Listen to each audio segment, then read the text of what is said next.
Hi అండి, welcome to Bindu kitchen. Today special samosa అనమాట. నాకు సమోసాలు అంటే పంచప్రాణాలు. మొన్న మా ఆయన బయటకు తీసుకెళ్ళాడు. సరే అని బయట తింటే సుస్థిగా ఉందని డాక్టర్ దగ్గరికి పోతే బయట తినడం మానేమన్నాడు. అయ్యో, సమోసాలు తినకపోతే ఎట్లా, అందుకని ఇంట్లోనే చేసేసుకున్నాను అనమాట. ముందుగా బంగాళదుంపల్ని ఉడకబెట్టుకొని సైడ్ ఉంచుకోవాలి, మెత్తగా మ్యాష్ చేసుకొని.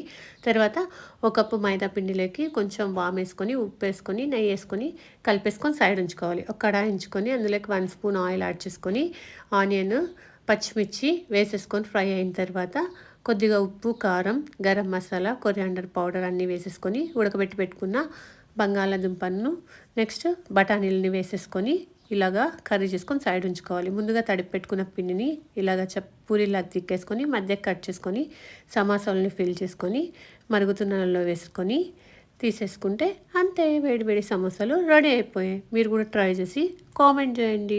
డాక్టర్ మాట నిలబడింది, నా కోరిక తీరింది.